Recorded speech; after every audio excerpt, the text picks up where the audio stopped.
Welcome back. చేప ప్రసాదం పంపిణీ కొనసాగుతోంది. ఇందుకోసం దేశం నలుమూలల నుంచి ఉబ్బసం రోగులు వస్తున్నారు. దీంతో నాంపల్లి ఎగ్జిబిషన్ గ్రౌండ్స్ కిటకిటలాడుతోంది. అక్కడి పరిస్థితిపై మరిన్ని వివరాలు మా ప్రతినిధి వెంకటరెడ్డి అందిస్తారు. నాంపల్లి ఎగ్జిబిషన్ గ్రౌండ్స్ లో చేప ప్రసాదం పంపిణీకి సర్వం ఏర్పాట్లు పూర్తి చేశారు అధికారులు. ఉదయం 8 గంటల నుంచి మొదలుకొని చేప మందు ప్రసాదం పంపిణీ చేస్తున్నారు. ఇందుకోసం చేప ప్రసాదం తీసుకునేందుకు దేశంలో నలుమూలల నుంచి కూడా నాంపల్లి ఎగ్జిబిషన్ గ్రౌండ్స్ కు చేరుకున్నటువంటి పరిస్థితి. ప్రస్తుతం 40 కౌంటర్ల ద్వారా టోకెన్లు పంపిణీ చేయడం జరుగుతుంది. ఇందుకోసం 40 కౌంటర్లలో ఇక్కడ 15 రూపాయల తీసుకొని టోకెన్లు పంపిణీ చేయడం జరుగుతుంది. ఇందుకోసం అధికారులు పూర్తి స్థాయిలో ఏర్పాట్లు చేశారు. అయితే మరోవైపు ఈ టోకెన్స్ ఇచ్చే దగ్గర వర్షం వస్తున్న నేపథ్యంలో కూడా మొత్తం రేకుల షెడ్లు ఏర్పాటు చేయడం, అదేవిధంగా పూర్తిగా ఉచితంగా మంచినీరు పంపిణీ కానీ ఆహార పదార్థాల పంపిణీ కానీ చేయడం జరుగుతుంది. అయితే ఇందుకోసం దాదాపుగా నిన్న రాత్రి నుంచే ఇక్కడికి చేప ప్రసాదం కోసం దేశంలో నలుమూల నుంచి ఇక్కడికి వచ్చి వేచి చూస్తున్న పరిస్థితి. ఇక్కడ దీనికి సంబంధించి 15 రూపాయలు తీసుకొని చేప ప్రసాదాన్ని చేపలు కొర్రమీను చేపను ప్రధానంగా ఇందులో మా చేప ప్రసాదంలో వాడుతూ ఉంటారు. దీనికి సంబంధించి చేపలను 15 రూపాయలు తీసుకొని ఇవ్వడం జరుగుతుంది. ఇక ఫిషరీస్ డిపార్ట్మెంట్ వాళ్ళు ఉన్నారు. ఇప్పటి వరకు ఎన్ని టోకెన్స్ వారు ఇవ్వడం జరిగింది వాళ్ళని తెలుసుకునే ప్రయత్నం చేద్దాం. సార్, ఇప్పటి వరకు ఎన్ని టోకెన్స్ ఇవ్వడం జరిగింది? ఇంతవరకు 6000 టోకన్లు అన్నామండి. ఒక్కొక్క టోకన్ కి 15 రూపాయలు చొప్పున వాళ్ళు ఆస్తమా పేషెంట్స్ తీసుకొని మనకు మొదలు సీడ్ కొరమైన పిల్ల వరకు క్యూలో ఉన్నారు.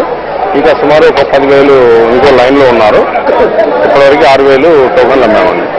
ఈ టోకన్లు ఇష్యూ చేయడానికి మేము తెలంగాణ ప్రభుత్వం మత్స్యశాఖ ద్వారా 40 కౌంటర్లు టోకన్ ఇవ్వడానికి మేము 40 కౌంటర్లు ఏర్పాటు చేశాము. అదేవిధంగా టోకన్ తీసుకున్న తర్వాత పేషెంట్స్ కొరమీను పిల్లలు తీసుకెళ్ళడానికి 32 కౌంటర్లు సెపరేట్ గా ఏర్పాటు చేశాము. ఇది ఈ రోజు ఉదయం ప్రారంభమైంది. ఎన్ని గంటల వరకు ఈ టోకెన్స్ మీరు ఇవ్వడం జరుగుతుంది? అదేవిధంగా ఎన్ని కొర్రమీను చేపలు సిద్ధంగా ఉంచారు దీనికోసం? అంటే మేము తెలంగాణ రాష్ట్రం నుంచి 10 జిల్లాల నుంచి కూడా మేము గత 15-2 వారాల నుంచి కూడా మేము మా మత్స్యశాఖ అభివృద్ధి అధికారులు మా సిబ్బంది అంతా కూడా ఆర్నిషలు కృషి చేసి సుమారు 1,00,000 కొర్రమీను పిల్లలు మేము ప్రొక్యూర్ చేయడం జరిగింది. అదేవిధంగా ఈ రాజేంద్ర నగర్ చేప విత్తన కేంద్రంలో మేము ఇక్కడ స్టాక్ పెట్టాము. మనం పేషెంట్స్ రద్దీని బట్టి అవసరాన్ని బట్టి మేము అక్కడ నుంచి ఇంపోర్ట్ చేసుకుంటున్నాము. మనం సుమారు 1,00,000 మంది వరకు కూడా మేము రెడీగా ఉన్నాము. 40 కౌంటర్లలో కొన్ని కౌంటర్లలో టోకెన్స్ అయిపోయిన పరిస్థితి. దీనికి సంబంధించి మీరు ఎలాంటి ఏర్పాట్లు చేస్తారు? టోకెన్స్ ఇప్పిస్తున్నాము. ఇమీడియట్ గా మేము పంపించాము. కొంతమంది మార్నింగ్ టిఫిన్కి వెళ్ళారు. ఇమీడియట్ గా తెప్పించేస్తున్నాం. ఇప్పుడు ఇచ్చేస్తున్నాం. అంటే వృద్ధుల కోసం తర్వాత మహిళల కోసం సపరేట్ కౌంటర్ ఏర్పాటు చేస్తారు. ఎట్లాంటి పరిస్థితి? అట్లాంటి వృద్ధులంటే మా వాళ్ళు సహాయ సహకారాలు అందించి వాళ్ళు చేరేస్తున్నారు. డైరెక్ట్ క్యూలో కాకుండా డైరెక్ట్ వచ్చినా కానీ వాళ్ళకు వృద్ధులకు ఇచ్చేస్తున్నాం, టోకన్స్ ఇస్తున్నాం. ఓకే, అంటే ఇక్కడ కౌంటర్లలో అంటే ప్రత్యేకమైన కౌంటర్లు ఏమీ లేవు అని చెప్తున్నట్టు పరిస్థితి. ఇక్కడ కొంతమంది టోకెన్లు తీసుకున్నటువంటి వారు కూడా కొంతమంది ఉన్నారు. వీళ్ళకి తెలుస్తున్నారు. ఎక్కడి నుంచి వచ్చారు మీరు? ఎలా ఉంది? టోకెన్స్ ఎంత పెట్టి తీసుకున్నారు? ఎలా ఉంది? నైట్ వచ్చామండి. నెల నుంచి చాలా రిస్క్ పడ్డాము. తెలంగాణ వచ్చాము మేము. ఆ తెలంగాణ చాలా ఇబ్బంది పడ్డాము. ఫెసిలిటీస్ లేవు. ఇంకా ఫెసిలిటీస్ ఇస్తే బాగుంటుంది. లేడీస్ కోసం వృద్ధుల కోసం ఏమైనా సపరేట్ కౌంటర్ సర్వే లేదండి. లేడీస్ కోసం లేదు, వృద్ధుల కోసం లేదు.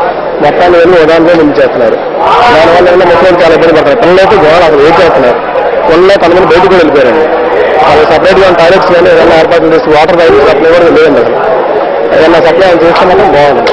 దాదాపుగా ఇక్కడ 40 కౌంటర్లు ఉన్నాయి. అయితే 40 కౌంటర్లకు చూసుకుంటే ఇక్కడ నుంచి మొదలుకొని చేపలు పంపిణీ చేయడం జరుగుతుంది. అయితే ఇందుకోసం మొత్తం దాదాపుగా 32 కౌంటర్ల ద్వారా చేపలు పంపిణీ చేయడం జరుగుతుంది. మొత్తానికి 25 సీసీ కెమెరాలు, అదేవిధంగా 1500 మంది పోలీసులు, మరో 1100 మంది వాలంటీర్లతో కలుపుకొని ఇక్కడ చేపల మందు పంపిణీ దీనికోసం భద్రత ఏర్పాటు చేయడం జరిగింది. అయితే వృద్ధుల కోసం, మహిళల కోసం సపరేట్ కౌంటర్లు ఏర్పాటు చేస్తే బాగుంటుందని చెప్పి ఇక్కడున్న వారు చెప్తున్న పరిస్థితి. కెమెరా పర్సన్ సంతోష్ కలిసి వెంకటరెడ్డి, ఎన్టీవీ, హైదరాబాద్.